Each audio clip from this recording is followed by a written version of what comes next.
Alrighty. Also, if you'll double check me to make sure we are on when we are on, and I need to start the recording again. There we go.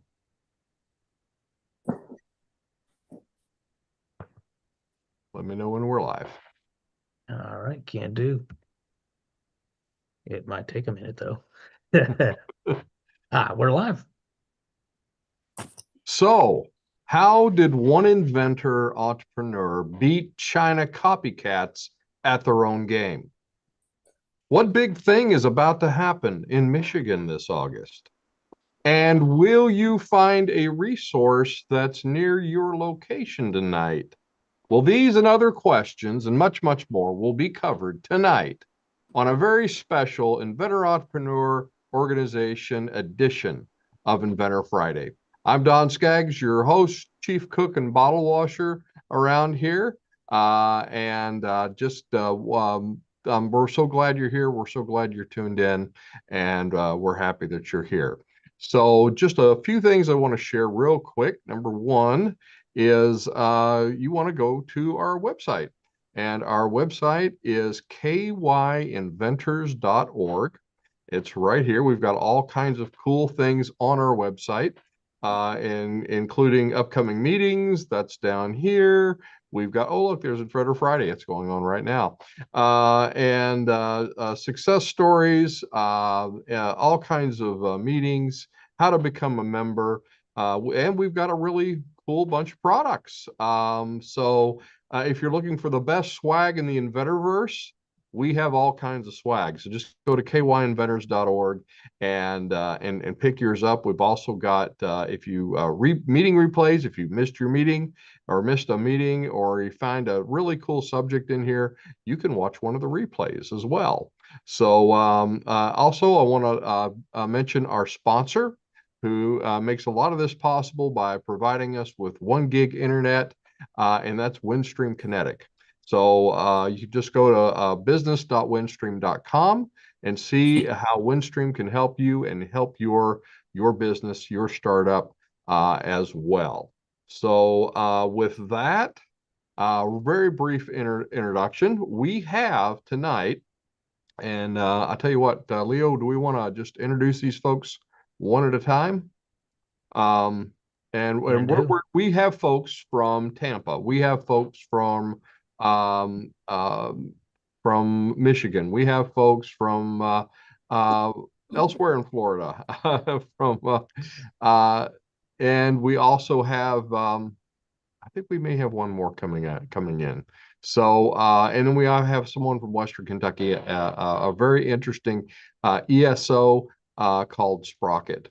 And I tell you what, who do we want to start with, Leo? What do you think? How about we go with home field advantage and do Sprocket? All right, let's do that. This is John Truitt. John is part of Sprocket, which is a great entrepreneur support organization. And I'm going to shut off my share screen and let you take it away. Thank you very much. I feel like I've invaded some sort of secret club tonight. I'm not an inventor. I am an entrepreneur. My name is John Truitt. I am the entrepreneur in residence at Sprocket Inc. in Paducah, Kentucky. We are an entrepreneurial service organization. I'll kind of go through the different things that we do here in a minute, but we are one of 6 innovation hubs in the state of Kentucky.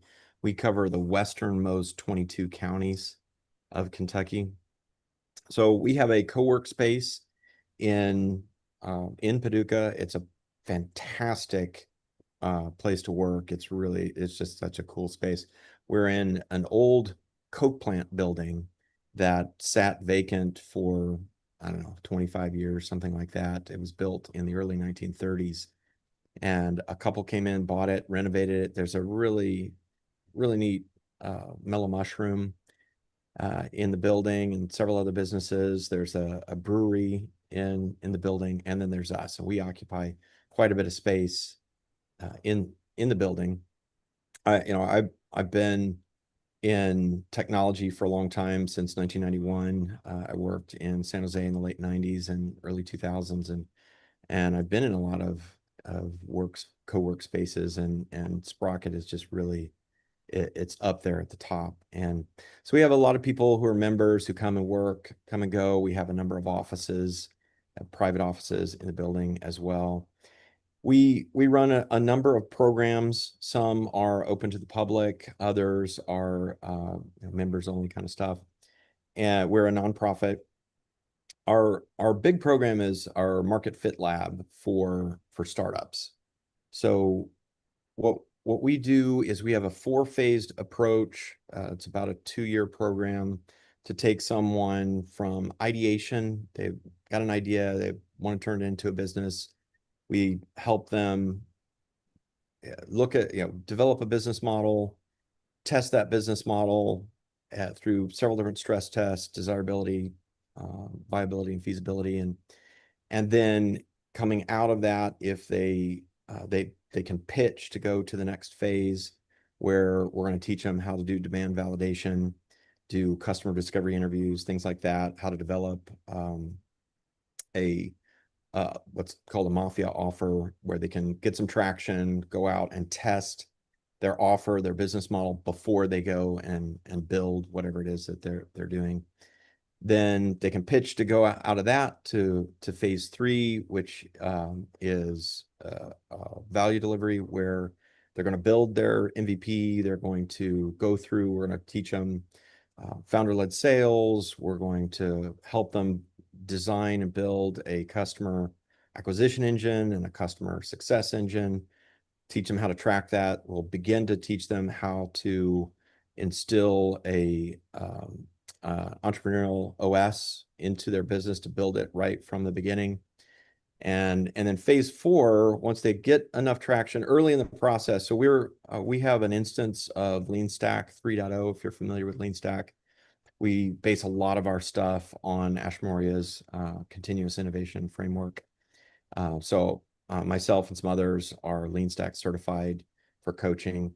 And so then in phase 4, we call market fit and product market fit. And in that phase, it's the second half of the program, and you're just trying to identify the right engine of growth and marketing programs, doing a lot of testing to get yourself ready to where you find that groove and you're ready to scale.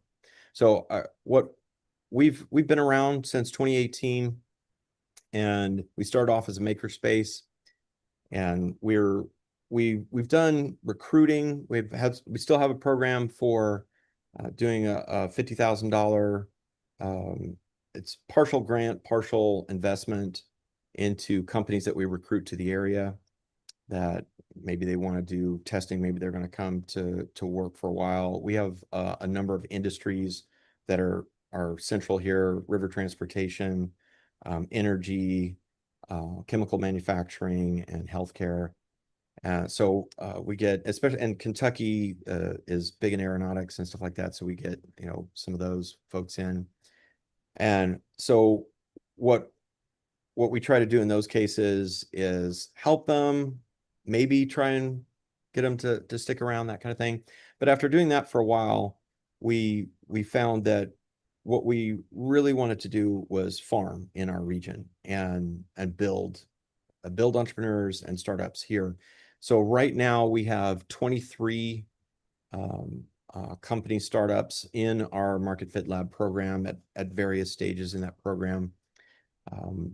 Another thing that we do is we help connect them. We act as a kind of accelerator, where we're connecting them to investment, to networks, things like that. And we've just this week, we got 3 of our teams invested with a VC here in Kentucky. And then we do a lot of other sort of one-off programs. We do pitch competitions periodically. We have what we call a Tech Fest every year here in Paducah. It's a great event. We we have a very large mentor network, where just about anything that you would want to get some advice about, that sort of thing, and could be with products themselves all the way to legal and um, uh, administrative help, accounting type help, things like that, and all of which is free, available to folks in Western Kentucky. You have to be in our 22 county area to take advantage of that. But we have a website that sprocketwky.com, where we showcase a lot of our programs. We have an online community there, that sort of thing. So we are trying as much as we can to help entrepreneurs of all kinds. We have people in the space that are building physical products.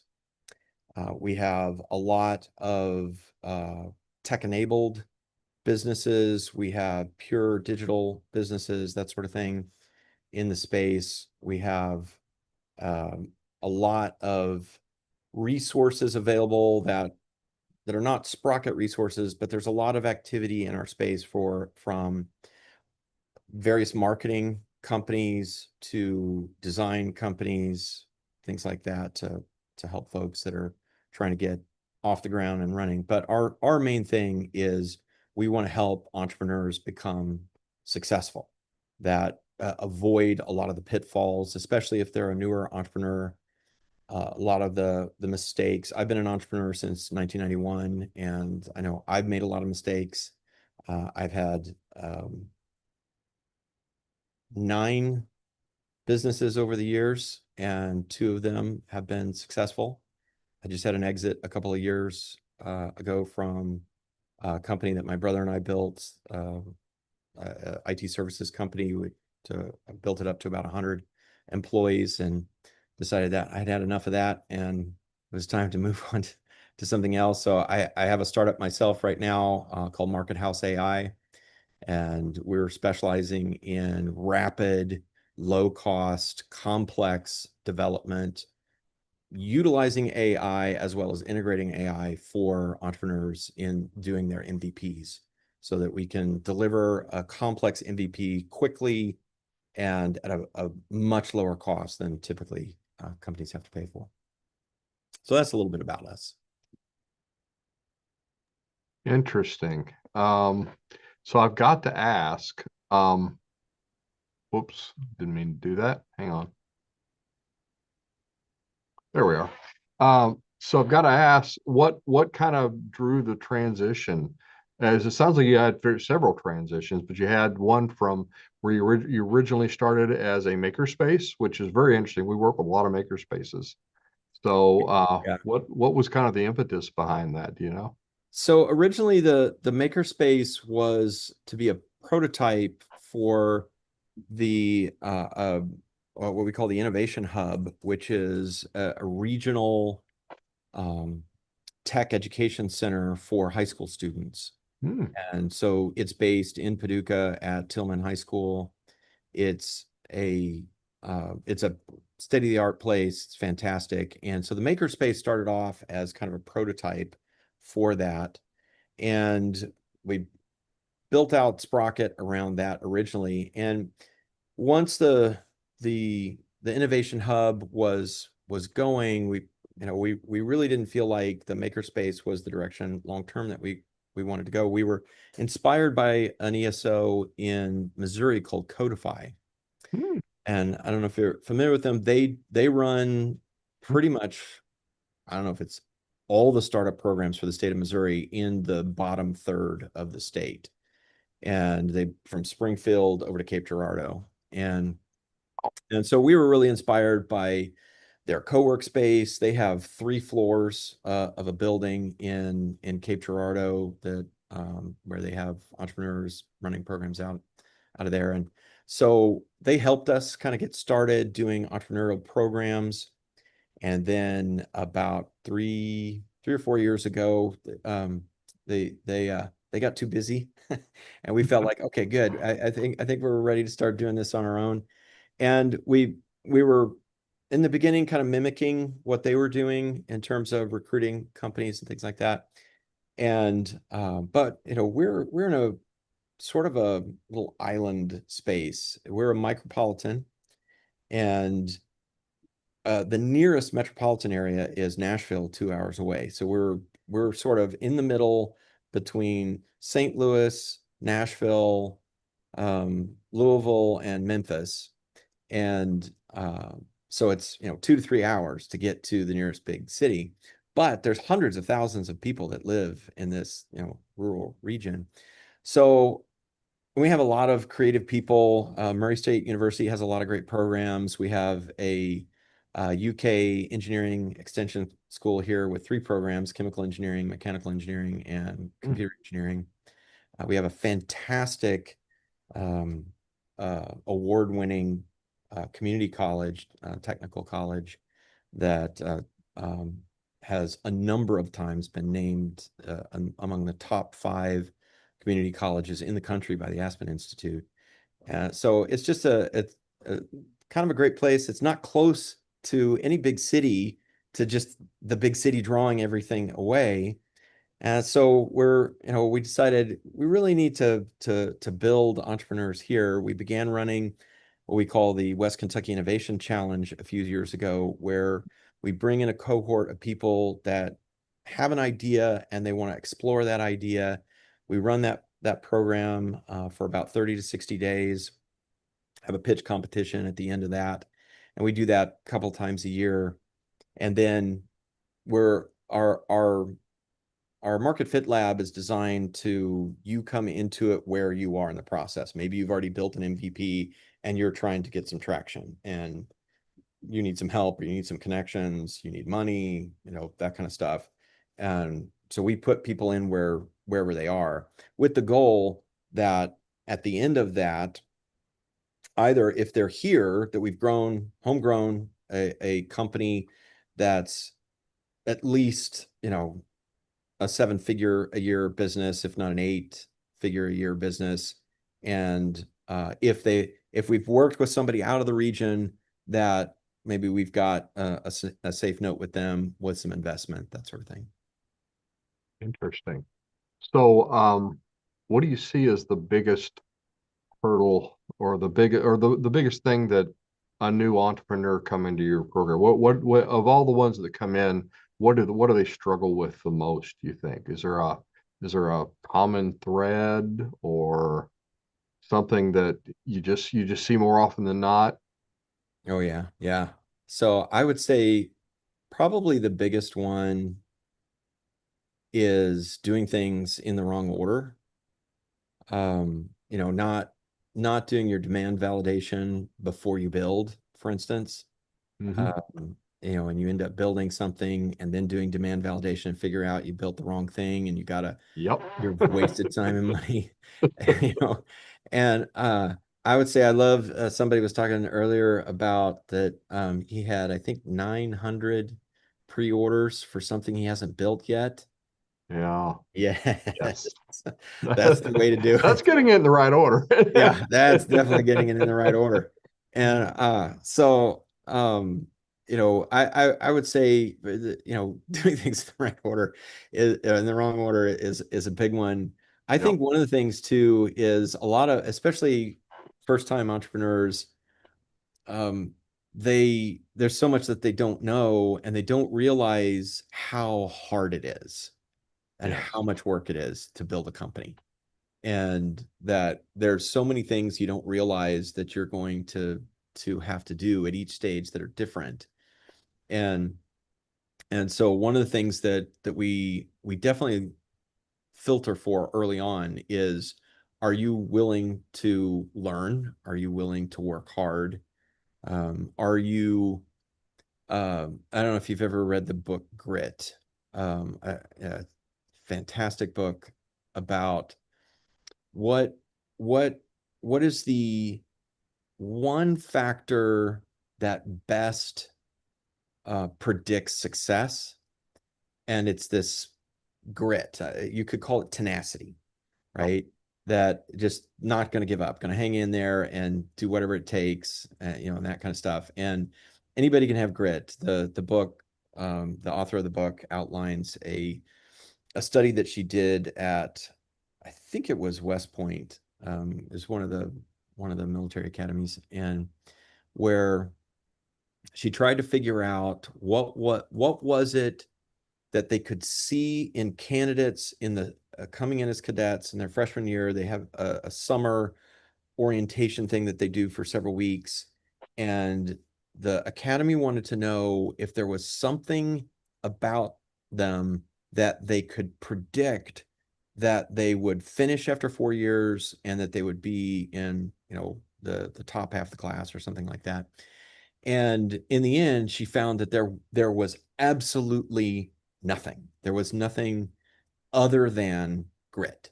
That was the only Wow. factor. If they demonstrated a kind of grit and tenacity, and if you think about this, if you've ever read books about Navy SEALs, it's the same thing, Yeah. right? It's not about how big they are or how in shape they are. It's how much they will just hang on and just do it no matter what, right? And I think about that as, as an entrepreneur. I've been in that position, and so our executive director, Monica Belak, that was one of the first things that I noticed about her when I started working with her a number of years ago, was she had that quality, Yeah. just tenacity. So I think one of the things that we try to do is we try to help entrepreneurs to be successful, to avoid waste and time and money. But we've got to figure out to begin with, do they have certain qualities? One of which is some humility to be coached, and and I put them in early in the program, and I just kind of watch and see, are they going to actually do the program, Yeah. right? And are they going to take it? And the ones, there is no doubt, the ones that work the program and they do their homework, they work through their multiple business models, doing stress analysis on the business models, those kinds of things, that it helps me to predict, okay, they have a much better chance of success. Yes. The actual business and the model do not matter as much as that founder does. That's And so true. yeah, you can have a great idea, you can have a great business plan, but if you don't have a founder who's willing to work really hard and quickly admit when they're headed in the wrong direction, they've made a mistake, and shift and change, it doesn't, how great the model is and how great the idea is not going to matter. Yeah. It's going to be the likelihood of them succeeding is very, very small. I just wrote a blog piece for our website called you are probably going to fail. And it's just true. The stats prove it out, right? And so, okay, well, it's better to learn that really early and adjust, right? Yes. Yeah, and You got make one the more time and adjustments you fall down, right? yeah, and maybe the initial idea that you had, you do those stress tests on it, and it's not a very good idea. We have a great example from this year, a young man who I put into the program back in early March. And when I first met with him, walked through his idea, things like that, I called it a really interesting, cool idea that is kind of a mediocre side gig. That the model itself, the business model itself, it didn't have real potential for being anything other than that. Put him into the system, absolutely worked the system, went through the training, because a lot of it's online, went through the training, used the tools, and 3 or 4 weeks later reached out to me and said, I think I'm ready. I want to talk to you about the models I've looked at and the model I think that's going to work. Absolutely fantastic model. He has a background and a high skill in tornado prediction and tracking and things like that, where most of the time when you watch the news and they say, oh, the sirens are going off, we've got a tornado warning, there's not actually a tornado. There's movement in the clouds, right? And he's developed basically algorithms for telling when is it actually a tornado and how strong is it and what is its almost certain path. And Wow. so he's building software to basically, you have that software on your phone and he picks it. And I will tell you, it absolutely works because right now he's doing it in a concierge model where he'll text Hmm. you, he's when there's storms, and absolutely worked. I had a tornado hit 300 yards from my house. I knew 20 Wow. minutes before that tornado was coming through my neighborhood. I knew that tornado was coming. I knew how strong it was and that I didn't need to leave the house. Wow. That is So utterly that's amazing. the idea he came out of this process with, right?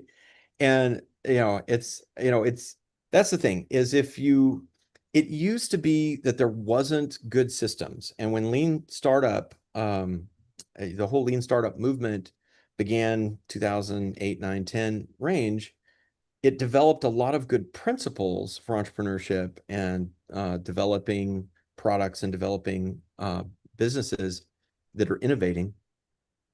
But it was a sort of a hodgepodge of principles. And what's happened since then is people like Ash Maurya have developed systems for all of that. So, it's more scientific than it used to be. It's amazing. Just when you think, okay, I've seen every type of new innovation that there is, a new one comes to the door, and it's always just like, wow. Yeah, I can't believe that they're doing that, but they're doing it. So Yeah. Yeah. that's great. That's fantastic. Well, John, if someone is in your area and they are interested in reaching out to you guys, how do they find you? Just go to the website, sprocketwky.com. We also have a sprocketpaducah.com, which is the co-work space. And we have, if you want to come and co-work in Paducah, if you're coming through the area, something like that, we have day passes, that sort of thing. It's 24 hours available. We have a full stock coffee bar and kitchen and all that kind of stuff. We Nice. have um, two big conference rooms, a traditional conference room and a multi-purpose room. We have mostly soundproof telephone booths where you can go in, have a video conference, that kind of thing. We have Cool. 4 of those, and then a community space where you can work out in the community space. Just go to the website. You can reach out to us from the website, or if you want, look us up. Find us on Google Maps or whatever, and show up and ring the doorbell. All right. Next time I'm heading out to Paducah, I'm gonna look you guys up. I'm anxious to see your place. Yeah, you'll like it. It's cool. Very cool. All right. Well, thank you, John. We so appreciate Thank that. you. And next up, looks like we've got Kevin Moran with the Michigan Inventors Coalition. Hey, Kevin. Hey, I appreciate the invite and thank you for having me. Sure. I'm gonna jump off the main screen here and let you just take it away. Yeah, sure. My name is Kevin Moran. I'm a serial inventor and entrepreneur as well.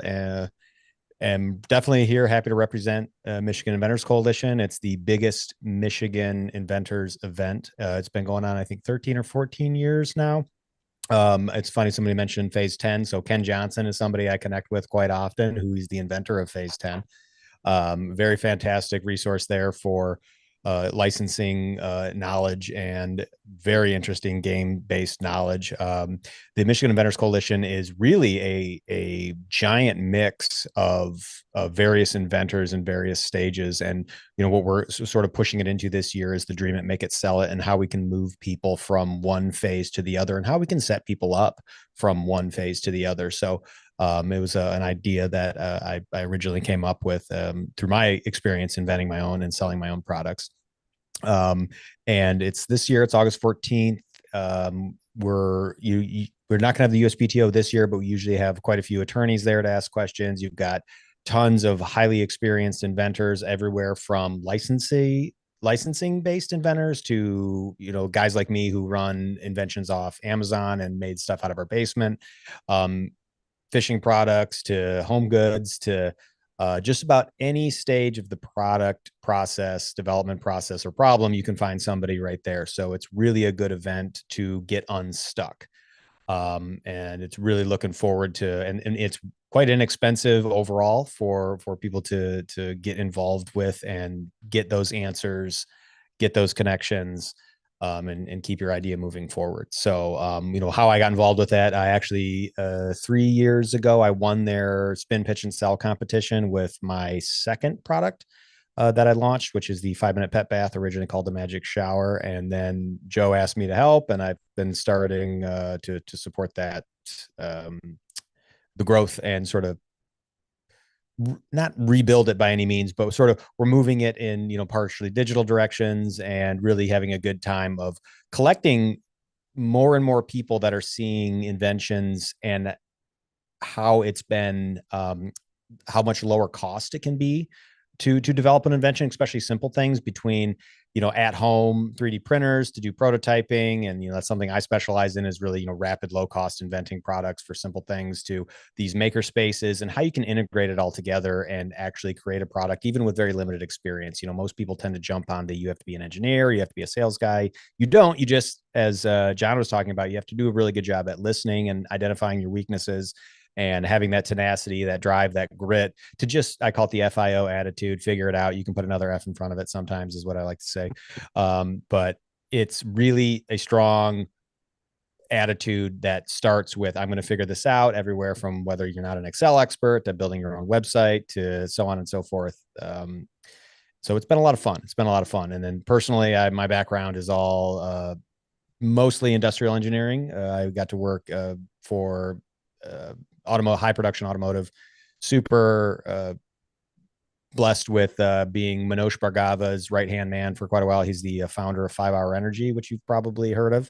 So I worked for him directly as his engineer, making humanitarian products and philanthropic products for a couple of years. And you can see me in a couple of his documentaries, Billions and Change, and a few of the other ones. So that was a lot of fun. And then I helped a nuclear engineering firm grow from 5 of us to 50 of us with identification, localization, identification and localization of isotopes for radiological events. Can't talk a lot about that one because it's military, but if you have a radioactive source in your back pocket in a room, I can tell you it's in your back pocket. So that was a lot of fun. Yeah, really wild stuff, really, really, really high tech stuff. And, for a while, it was like, all right, that's enough of the super high tech stuff. I want to do the low tech stuff. And I got into the consumer product side and started inventing my own products, and ultimately pushed and in making connections with Mick is launching Inventors and Inventions on Amazon. Initially, I always say your first Amazon shot is a trial. Don't expect to make money. Don't expect it to blow up. You expect to get some of the best feedback you've ever had in your life. It can be painful. But one of the biggest problems with Amazon and launching inventions on Amazon specifically is the algorithm is not at all in your favor, because Amazon is a reseller of existing products. So new products tend to really struggle. And then you add on the struggle of people are very, very bad at Amazon. And typically most people aren't actually fighting their product. They're fighting the Amazon algorithm, and they spend thousands of dollars. They don't see results. Little teeny things on some of my webinars that I do, like just your initial image needs to be 2000 by 2000 pixels exactly, or you'll be hidden suppressed. And people will spend crazy amounts of money, wonder why they're not getting any traction, and there are just holes all through their listing. So we always recommend, one of the few things we recommend, because I'm a big do-it-yourself guy, is launching with an Amazon professional, and we help people do that. So really been an interesting experience, but very, very helpful. We have some inventors right now that I'm working with that are dealing with their first bad reviews. It's a really tough experience to have this huge amount of investment, the super excitement for everything you perceive it to be. And then you have obviously you get some good reviews, but you get your first bad review. And I swear I'm a part-time therapist for inventors is what I've been coming into a few times, but it's really first one always hurts the worst, doesn't it? Yeah, it can be quite painful. So, but that's really what we've been bringing to the table. I'm bringing a lot of that Amazon invention niche, which very few people are aware that, and then I want to talk dominate too much, but that when you're launching a product on a platform like Amazon and even Walmart and some of these other algorithms, it's not like an SEO game. It's very much an organic ranking backend play, but with an invention, you have to tie yourself to existing products, and you only have 5 or 6 images to explain an invention, which is very, very difficult to do. Yes. And most people get it wrong. And so what we always say is, this is why your first Amazon experience is experience and or experiment at best, because what you're going to get is you're going to get unknown unknowns. And sometimes as you bin this feedback or this tough feedback, you get returns, so on and so forth. Like, is it a manufacturing issue? Hopefully unlikely. It is a design issue. Maybe it's probably a messaging issue, or it is a listing issue. And so we want to try to make sure we put the feedback into the appropriate category that allows you to adjust and improve your product. So say by the time you're a year on Amazon, you've changed everything about how you've ordered your communication. Sometimes your communication is not wrong in what you're saying, but you didn't manage the objection of why somebody would walk away soon enough, and you lost them because you got about 18 seconds. And 18 seconds for a invention in 5 pictures of something unfamiliar is really difficult, and it just takes time, lots of images, lots of studying, and then people lose patience. Typically it's 3 to 4 days. People want to get answers in 3 to 4 days, and it's like, you need to run things for 3 or 4 weeks on Amazon. And what a 1% 1 to 2% review rate. And most of the reviews that come in aren't necessarily constructive feedback. They're like, it sucks. They're like, cool, thanks. I can do nothing with this review. We try to suss out that information, make those changes to people's products, and then get them live and launching. And then we do full brand management on top of that. So we've got some very large companies that, they just pay us to manage their Amazon account. So now I hear you've got a really good Amazon knockoff story. yes, 2 actually, but we'll do the first one. So the fun part, and I'm kind of cowboy. I always admit I'm a little cowboy with my inventions. Like, I tend to move a little fast and a little loose. I do very simple stuff. I tend to not do long business plans. I'm doing a product right now on my YouTube channel. You can steal it, like steal it. Like, I'm telling everybody, I'm so backwards. Like, if you can get it to market faster than me, good luck. Seriously. And I enjoy it. Like, see what you can do, get it on Amazon.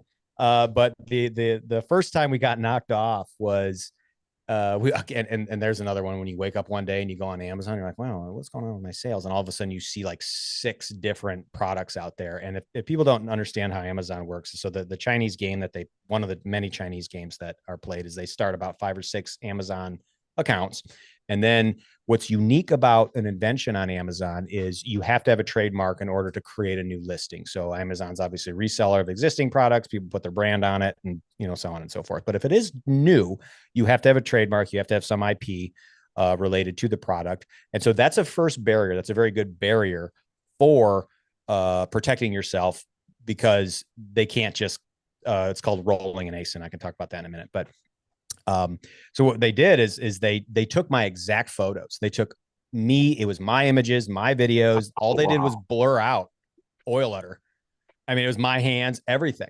And we said, holy smokes, we're pretty, we're very small at this time. I run, this business out of my garage, what we were doing at the time, like, holy small lawyer fees and all this. And what are we going to do? And we said, well, hang on a second. Let's get creative with this. You don't always have to jump to the legal side of how you play the game. Well, because it's a invention and it's unique, they weren't able to carry over reviews. Now, if you don't know what rolling an ASIN is, this is the dirty trick that Amazon China does. Is what they'll do is they'll comb Kickstarter, they'll comb Amazon Launchpad, they'll comb Indiegogo, all these Kickstarter campaigns, and they've already have an existing listing on Amazon. So let's say it's like a soap product. Okay. Something very simple. Well, they'll just sell a generic soap for a while, get 100 or 200, 300 reviews, get them at like 4.5 stars. And then they see your product on Kickstarter and they're like, oh, perfect. I'm going to literally take that idea, develop it, get it into Amazon, pull that inventory from that soap product, put your product in that same space. And then people go, oh, I saw a really cool idea on Kickstarter, but I just saw one on Amazon and it already had 150 reviews and it was fine. But what they do is if you go back on a page in those reviews, it has nothing to do with that product. So you just see the number of the product, the rank of the product, and then like the first 3 reviews, they have all their friends buy it, they leave some reviews, and there you go. So knowing that, you can advertise against it. So what we ended up doing is we just shut down all of our ads, and then we put all of our ads against their products because they didn't have reviews at the time. They only had like 5 or 6 reviews. And so we had through a couple hundred reviews. So our product showed up like crazy on the knockoffs, and it was suspicious. And so all we did was create the seed of doubt, and everybody would pay for their listing and then go and buy our product. We actually increased our sales by 20% by just piggybacking off all of their advertising. And instead of advertising on a broad scope, we just advertised on the knockoffs and let them advertise on the broad scope to piggyback on it. And we got a decent amount of sales kick. We let them go for about 6 months, and then we did Amazon Apex and shut them down. So that is a great story. Yep. And I've got a little dirtier with some other ones, but but that's great. People also don't know, and I'm sorry to interrupt. People also don't know that there's a 15%. If you in the first 30 days, you get a 15% return rate on any product, Amazon will kick your listing out. So you have a new listing. They're very suspicious. Amazon is very suspicious of new listings. And so you just see it and you go, oh, that's a knockoff. Get all your friends to buy them. Get all your friends to return them. And as long as you hit that hard and fast, it kicks their listing out right away. So you just do that. Just get an inventor group to just buy and return it. And as long as you're being ethical and it's infringement, you're not just trying to be a jerk. Right. That's how you can take their listing down. And it's way less expensive than a lawyer. Wow. Yeah. Beating them at their own game.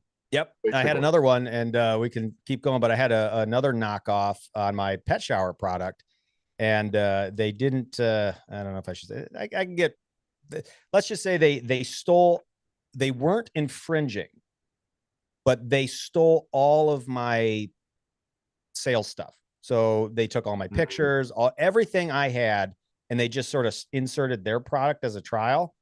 And it was not something I was too happy with. And so anyways, turns out their product gets really moldy, and I left a pretty bad review about it. And that one disappeared as well. So Wow. Not always, you don't always need a lawyer.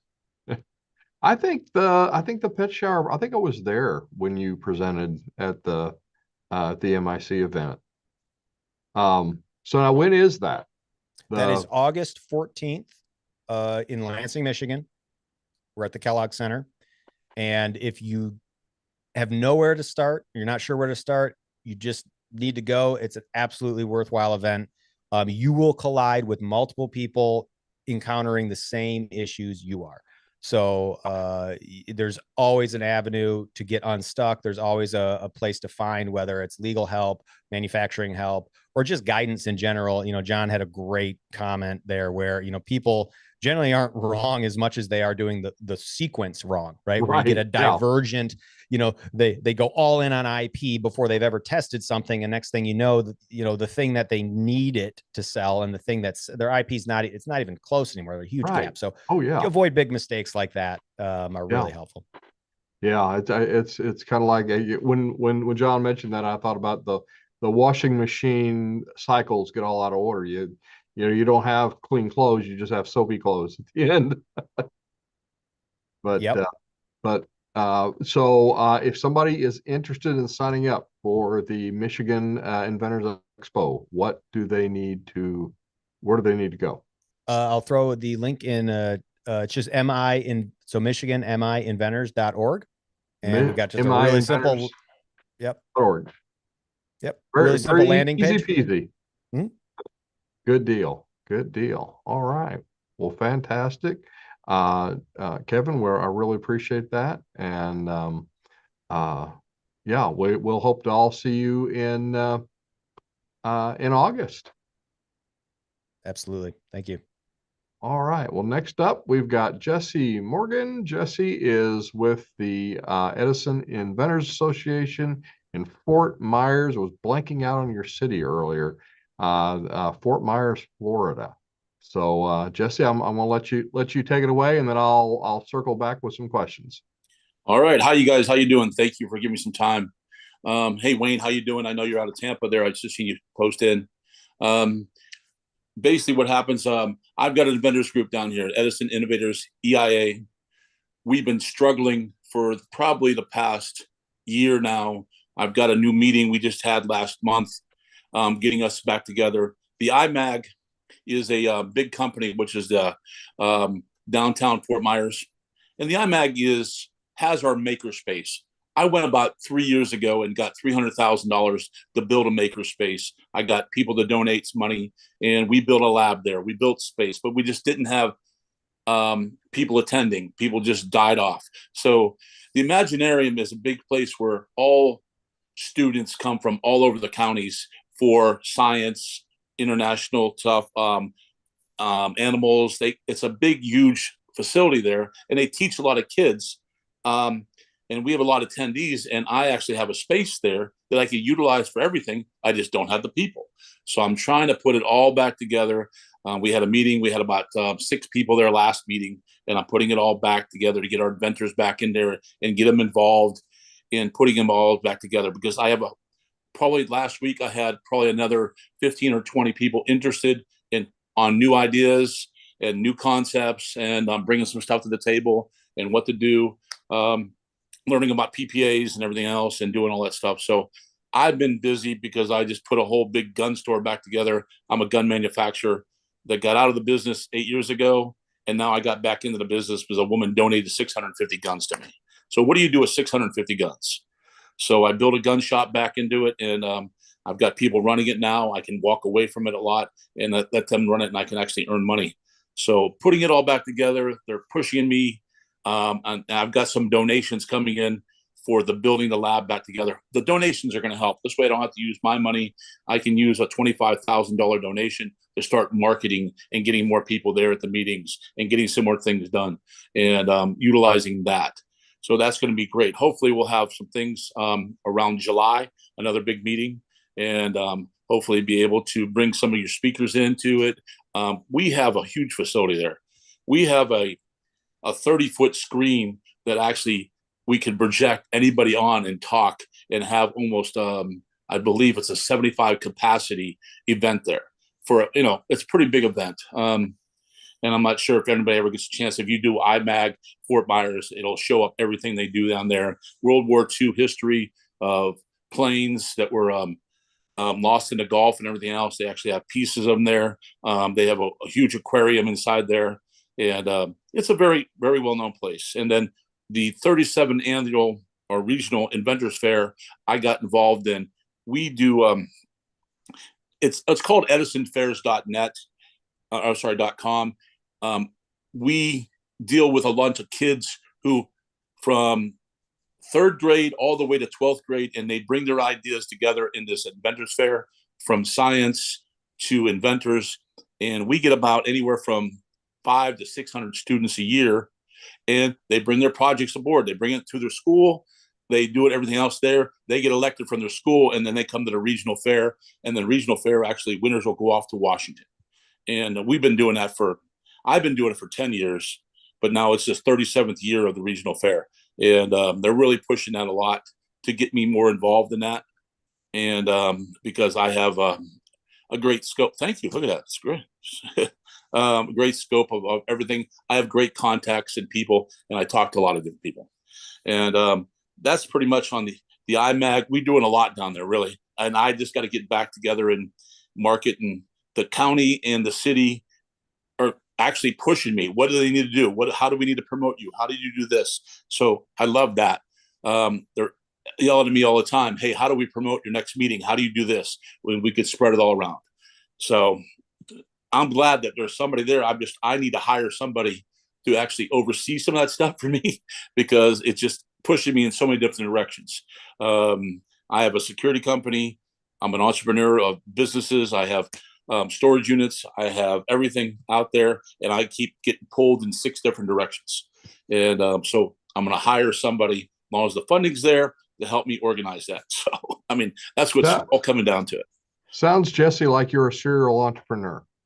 Yes, sir. I'm a serial entrepreneur. I swear. Sometimes it's It's stressful, but I mean, I enjoy it, you know, that type of thing. And then the inventing side of it's been crazy.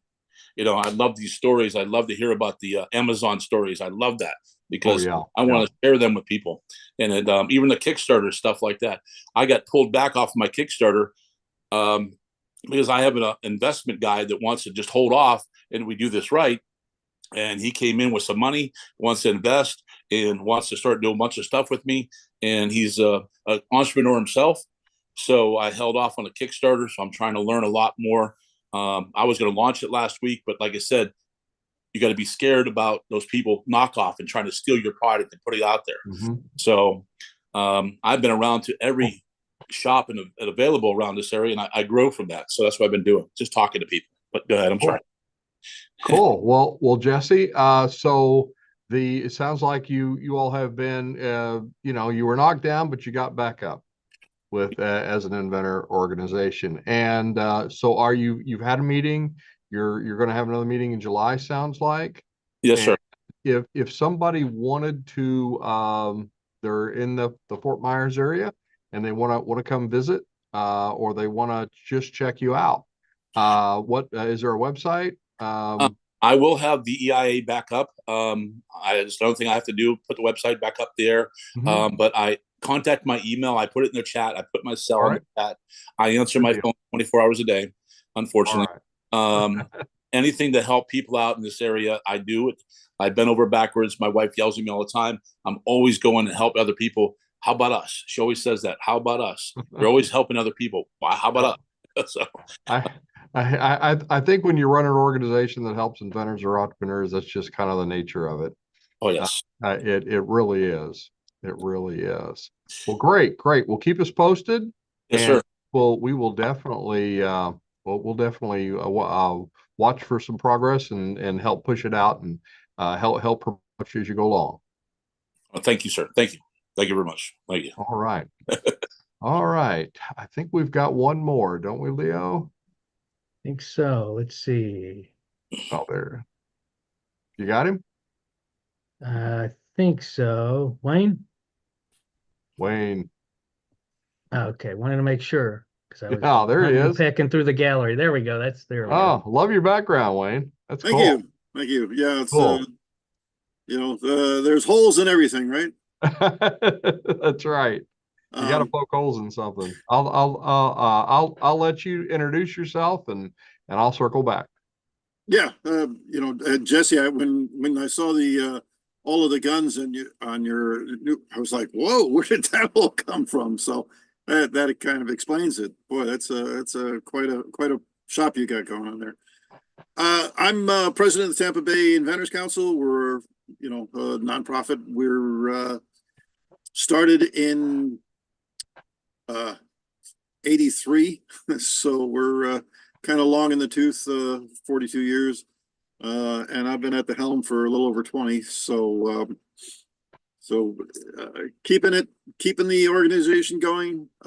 We held meetings twice a month, every second and fourth Wednesday. So we just had our last meeting at the Amrock Fab Lab. That's, if you wanted to see it, the website is Amrock. AmrockTampaBay.com if you wanted to see the Fab Lab. And of course, that's our meetup group that we get people connected with our meetings and stuff like that through a meetup, just because it's convenient. The website is something that we've struggled with. We had it up and running, and the guys that were taking care of it for us went away, or the license expired or something. It was a mess, and I'm supposed to work with it with one of my board members on Sunday to try to get it rectified again. But it's always more fun than you want to do, and as a nonprofit, but Absolutely. last meeting we had Kelly Shea. She's with the UIA. She does the special events and stuff like that. Young inventor, 23, and she she got into 3D printing when she was 18. She learned it and started her first product and had it made in China and you know did the whole 9 yards of it. Was really successful with it, and now she's working with Carmine Donesco. If you're familiar with Carmine, he's the president of the UIA, and so she works with the UIA and Carmine and yeah, it's just it was a great meeting. We had probably about a little over half a dozen people attend at the Fab Lab, and then you know another half a dozen or so on our virtual Zoom too.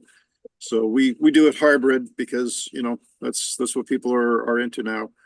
Our first meeting is in person at the Fab Lab. I bring cookies and you know try to get people tempted to come and join us and talk with inventors and stuff like that. And then our fourth Wednesday meeting is virtual only, so you know it saves a little bit of wear and tear on my butt, not having to jump in a car and drive to each one of these things. But been doing it long enough anyway.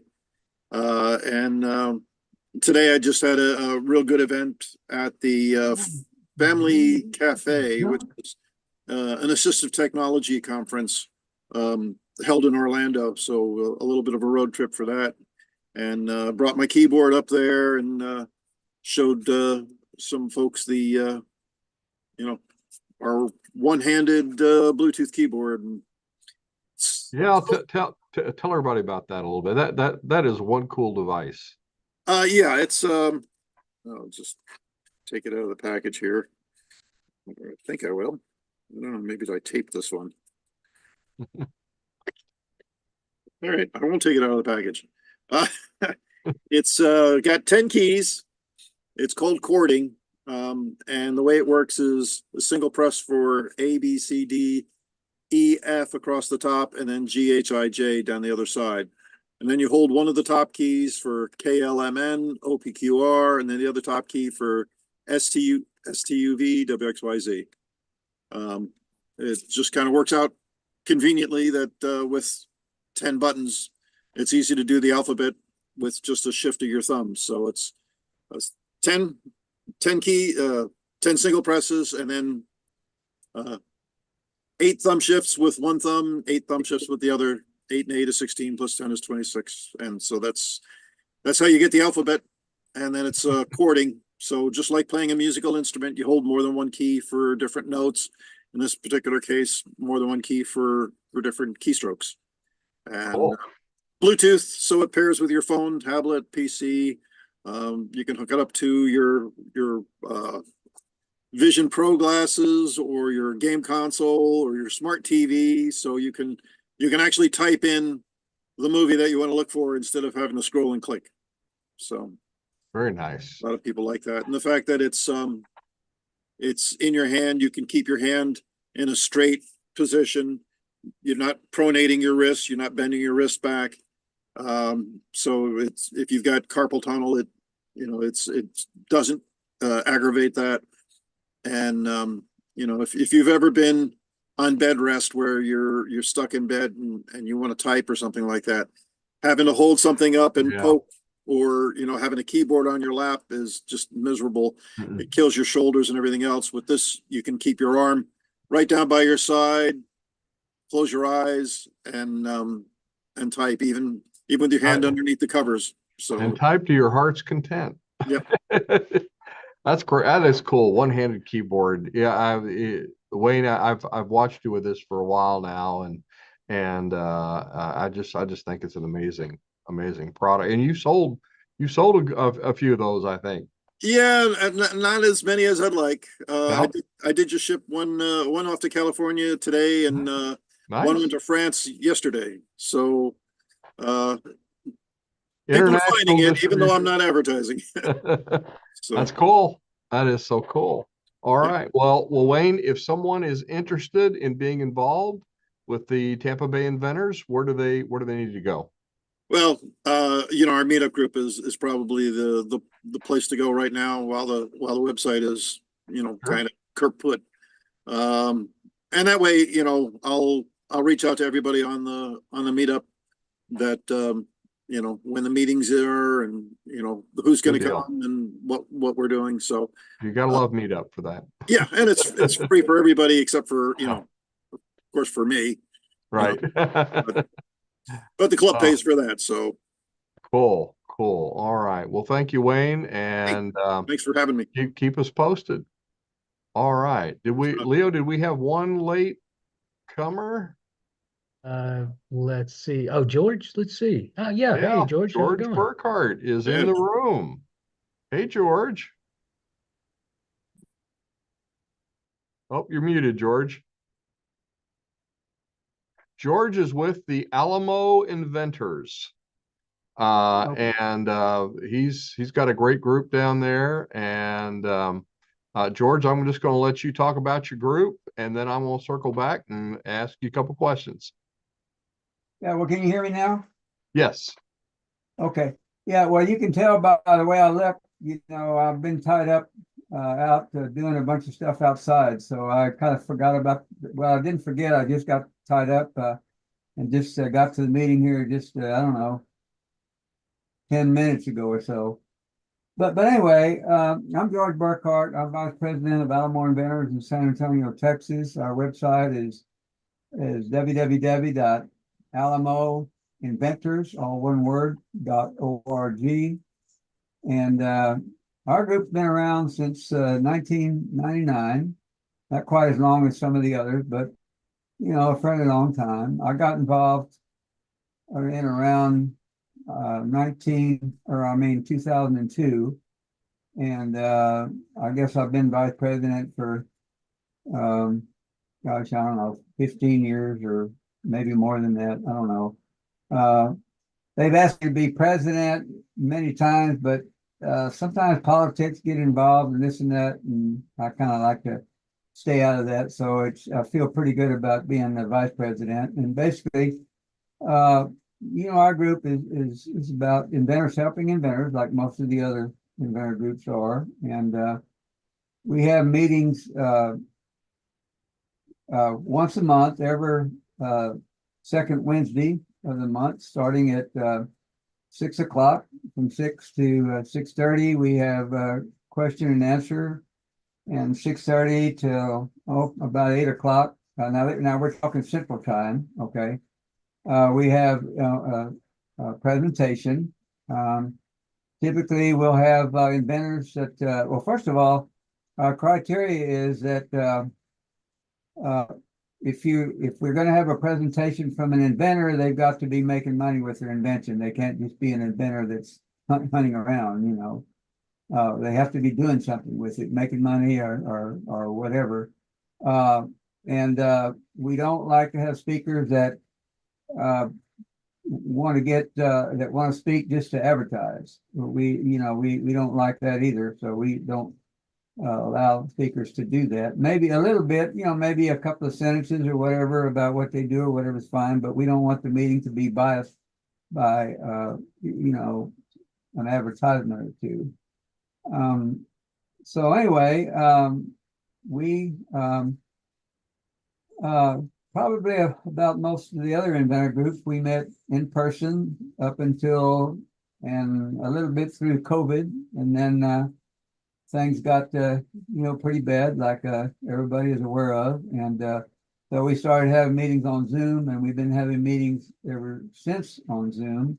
I guess that was probably around maybe 2019 or 2020, somewhere around there. And so our meetings are still on Zoom. We've tried to get back to in person, but it gets pretty involved to do that.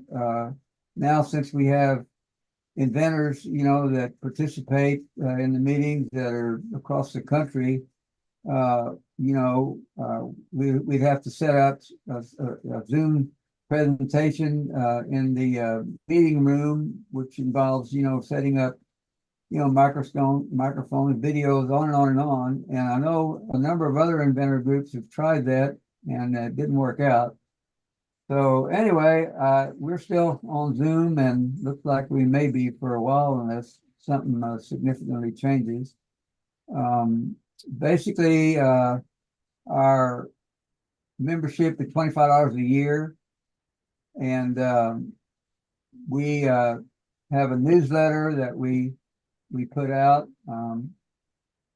before the meeting. Normally it's oh, I don't know, maybe possibly a week before the meeting. So in other words, around the first of the month, we should be putting a newsletter out, or and then updating our website to the new speaker. And I would suggest that you go to alamoinventors.org and sign up for the newsletter. Whether you're a member or not, it doesn't matter. You know, just sign up for the newsletter, and you'll get it once a month. But the thing about the newsletter is it's maybe not so much about the speaker, but there's tons of links in that newsletter. There's just everything from A to Z. And I put out the newsletter, and if I see a key link somewhere that has to do with inventing or prototyping or patent searching or licensing, or I mean, just whatever, I'll throw it in there, you know. So there's just a tremendous amount of links there. So I would suggest you sign up for the newsletter, whether you're a member or not. And one thing I'll say with respect to inventor meetings like ours, and I'm sure most of the other groups that have periodic meetings, it would be the same. But you know, inventing is pretty much like everything else. You get out what you put in. If you don't put much in, don't expect much out. Okay. So what I did was, and I say this just for other people there in the audience. I say this because what I did was, when I started going to meetings, after I went for several times and kind of knew who knew what about what, I said, well, you know what I'm going to do? I'm going to have a couple of questions in advance, and I'm going to go, you know, before now. Typically this was in person, you know, but I would go to that person and ask questions, you know, and then I'd go off somewhere and take notes. And so what that was my homework for that next month. And then the next month, you know, some more questions and more homework. And it just went on and on and on, month after month, year after year, so on and so forth. And by doing that, you know, I was able to learn how to do my own sales sheets. I've learned how to do my own patents. I've gotten, I think, 8, 9 patents. I've learned how to license products, call companies, license products, so I was on going and to so say, forth. you've successfully licensed several products, haven't you, George? Yes, yes. But I did that only because I persevered. I mean, it was every month I would have specific questions to ask. And then that was my homework. And then I'd concentrate on those answers to those questions. And so what you do is you just you're building up, you know. And so now maybe it's not quite as easy now, you know, when you're dealing with Zoom meetings. But I mean, most inventors groups have a period where you have Q&A, so you can ask questions. Now you can't necessarily just go off in the corner and ask somebody confidential question or whatever, you know, somebody you can trust. But you can still ask questions. And so I say that to the people out there that you just you get out what you put in, you know. And most inventors fail because they lack perseverance. They give up too quick, or they take no's for answers. They take no's for the gospel, you know, and they quit. You know, or you know, it's too. You know, I think I'll watch TV tonight, or I'm going to go play golf, or I'm going to go, you know, whatever, you know. And they look for. Basically, what they do is they invent excuses not to work on their invention, you know. So anyway, I just throw that out there. I love that, You George. gotta They invent excuses.